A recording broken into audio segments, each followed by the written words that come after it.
Hi guys, this is Anil BISHOYI and you're watching me on my channel Passionate World. If you are watching our video for the first time and have not subscribed our channel, do subscribe our channel and press the bell icon. Whenever we will upload a video, you will get the notification. Friends, we have discussed many India's foreign relationship with major powers as well as our neighboring countries. And today we will discuss a frequently asked question, a very important question.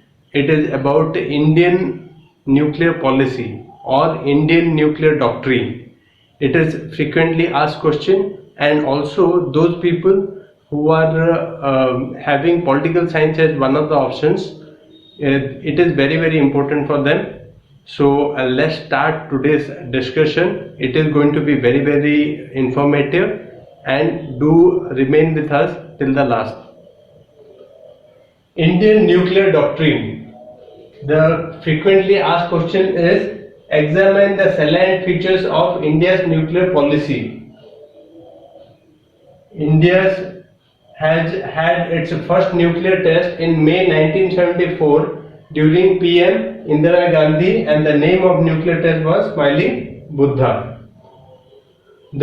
India had its first nuclear test in May 1974 during PM Indira Gandhi, and it was known as Smiling Buddha. After this, the Pokhran 2 test, and the same Pokhran, India conducted its second nuclear test. Test was a part of a series of 5 nuclear tests conducted between 11 or 13 May 1998 in the Pokhran test range, when Prime Minister Bajpayee was there. Then this one, 11 and 13 May 1998, India conducted its second nuclear test. Then, owing to nuclear test, India's recognition around the world increased. India became the first nuclear powered country without signing the non-proliferation treaty. I will make a video on non-proliferation treaty and other missile treaties and this thing, but India is the first country which conducted the nuclear test and declared itself as a nuclear power without signing the non-proliferation treaty. India is opposing non-proliferation treaty, saying that some of the clauses of non-proliferation treaty are very much discriminatory. South world community imposed many restrictions on India. India had explained to the world community that India is a responsible country and its nuclear warheads are just to secure the sovereignty and boundaries of the country, not to invade any country. We are a nation of Buddha as well as Mahatma Gandhi. We have taught to the world that we are for non-violence. And this particular thing, India has categorically stated in world forums that India is a responsible nuclear power, and India will only use it as to safeguard India's sovereignty and security, because Pakistan as well as China, India had war with in the past. So, in order to counter, if China attacks India with nuclear weapons, India will not be having any option. So that is the reason why India developed its nuclear weapons, at least to safeguard India's sovereignty in this emerging security scenario in South Asia. Indian nuclear doctrine laid out in 2003. First one is no first use. That means we will not be the first country to attack any other country, the nuclear attack. According to this policy, nuclear weapons will only be used in retaliation. This word is very important. Retaliation means somebody attacked India with nuclear weapons, it will only act after taking the first hit. Against a nuclear attack on the Indian territory, on the Indian forces anywhere, either on Indian territory or Indian forces anywhere. If somebody attacks nuclear weapon, then we will attack in retaliation to their attack. Then second one is credible minimum deterrence. The word is very important. Credible minimum deterrent. That means we need to have something of our own to deter anybody to attack India. That is called as credible minimum deterrence. This includes sufficient and survivable nuclear forces to inflict unacceptable damage to the enemy. That means somebody attacks India, and then after we should be having sufficient stockpile to attack the enemy and cause it unacceptable damage. Second, nuclear forces must be operationally prepared at all times. The nuclear forces which India is having must be prepared at all the time. Then, third, effective intelligence and early warning capability. Means we supposed to be taking intelligence inputs all the time and early warning capability. If something intelligent input we got that some country, either our enemy is planning a nuclear attack, we can have an early plan for it. Then, four, communication of deterrence capability to the enemy. Before any attack, communicating to the enemy that whatever capability we are having, we will inflict upon them. So that is a very important aspect of our India's nuclear doctrine. Now, in other side, we will discuss more about India's nuclear doctrine. Friends, continuing our discussion, if a country invades India by nuclear missile, its retaliation will be this much massive and terrible that the enemy experience an unacceptable damage and wouldn't be able to recover easily. That means Indian nuclear doctrine states that if a particular country invades India with nuclear weapons, then India in retaliation will attack that particular country with such a massive scale with the nuclear attack that it will not be able to recover. Means unacceptable and disproportionate attack. And it is a terrible thing. In order to terrorize our adversary, it is being kept as our nuclear doctrine. Then the right to take nuclear action against the enemy will only be taken by the elected representatives of the people. It is very important. The decision to have a nuclear attack on the enemy will not lie in the bureaucrat's hand. It will be lying on the hands of political representatives. The political leadership of the country through the cooperation of Nuclear Command Authority. We will discuss who all are there in the Nuclear Command Authority. Bureaucracy of India is not authorized to take the decision of the nuclear attack on the enemy. Another very important aspect. Bureaucrats will not be involved in having a nuclear decision on enemies. It will be lying solely on political leadership with the help of Command Nuclear Authority. Nuclear Command Authority will be assisting the political leadership to apprise the situation and take a decision. Then, non-usage against non-nuclear states, another very important aspect.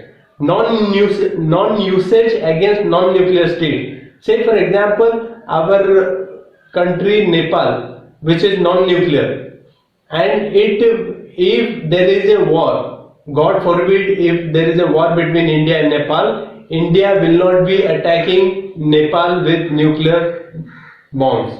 That is a very important aspect. If there is any chemical or biological attack against India or Indian security forces, then India will keep the option of nuclear attack open in its response. Say for example, if a country never attacked India in nuclear weapons, but it attacked India in either chemical or biological weapon to India in Indian territory or against Indian forces, then India keeps the nuclear option open against that particular country. So even if a country never attacks in nuclear form, but if it attacks in chemical or biological form, then also nuclear option is open for India in its response, in its self-defense.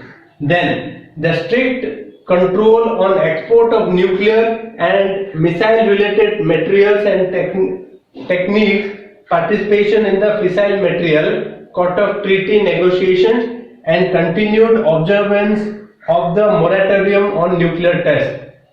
It means India will not be giving other country with nuclear technology or fissile material to help other countries which are non-nuclear to develop their nuclear capability. And it's a voluntary moratorium, means a restriction on myself. I restrict on myself that I will not sell any material or transfer any technology to any non-nuclear state.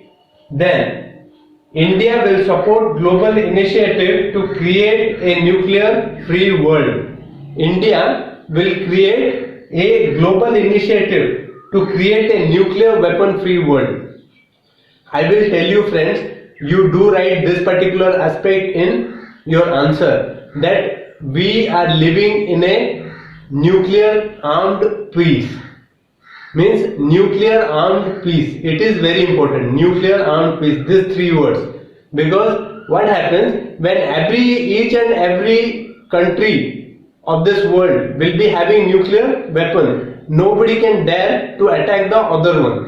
Because in that particular situation, what will happen? The country, if the attack happened, then the other country will attack in the same nuclear form. That is retaliation. So we are living in a world of nuclear armed peace. And then nuclear command authority, which we had discussed, that this nuclear command authority will aid and advise the political leadership to take a decision on nuclear attack. Nuclear command authority comprises of an executive council and a political council. Chairman of political council is PM. Prime Minister is the head of the political council, and it is the sole body which authorizes the use of nuclear weapon. It is the sole body. This particular political council is the sole body to take a decision on nuclear weapon. The executive council headed by NSA, National Security Advisor. Currently it is Ajit Doval, and executes the instructions given to it by political council. The political council decides to use nuclear weapon, and it is the sole responsibility of the executive council to execute the decision. Then, given the political council, PM can take the decision by taking opinion from the Cabinet Committee on Security Affairs. There are three things which are important where PM will apprise the situation and take a decision. Who all will be there to help the PM to take a decision? Cabinet Committee on Security Affairs. Cabinet Committee on Security Affairs. In that, the Prime Minister, Home Minister, Finance Minister, then External Affairs Minister, these are the members of the Cabinet Committee on Security Affairs. Then National Security Advisor, NSA, Ajit Doval, and Chairman of Chief of Staff Committee, whosoever will be the Chief of Staff Committee that time. After the current formation of CDS, I think this particular aspect will be done with the help of CDS instead of Chief of Staff Committee. As per latest regulation, we do not know. If there is any latest declaration comes, then we will be knowing it. But as of now, it is Chairman of Chief of Staff Committee. The actual button lies on the team which launches the nuclear missile. On the ground, there will be a team, whichever form. It can be form of Army's nuclear weapon or Air Force nuclear weapon or even Navy's submarine launched nuclear weapon. So the nuclear button lies with the people who will be on the actual ground. So with this, I hope you people are clear with our nuclear doctrine, and let's do a quick recap what we have studied. In 1974 we did Smiling Buddha during PM Indira Gandhi. Then May 11 and May 13, 1998 we did the second one, and after that under PM Bajpayee, and after that we had many restrictions on us, and we formulated and told to the world that we are a peace-loving nation. This particular nuclear weapon is for self-defense purpose. Surrounded by our adversaries Pakistan and China, and because of China's nuclear weapon, we have developed this particular thing in our self-defense. Then we developed our nuclear doctrine in 2003. Especially, there is no first use policy, second minimum credible nuclear deterrence, and third non-usage of against non-nuclear states, and the decision will lie with the political authority. With executive nuclear command authority will assist the Prime Minister in taking a decision, and Prime Minister will be the heading the political executive council, and executive body will execute on the ground. And who all will be helping Prime Minister to take a decision? Cabinet Committee on Security, second NSA, third Chief of Defense Committee. This will be the thing of our nuclear doctrine, and I hope you are able to write nuclear doctrine of India. And if there is a question which will be twisted, that how foreign policy, you can write by including these facts and figures, and you can help yourself to get maximum marks. If you like today's video, then do give me a thumbs up, and if you are watching our video for the first time, do subscribe our channel and press the bell icon. Thank you very much.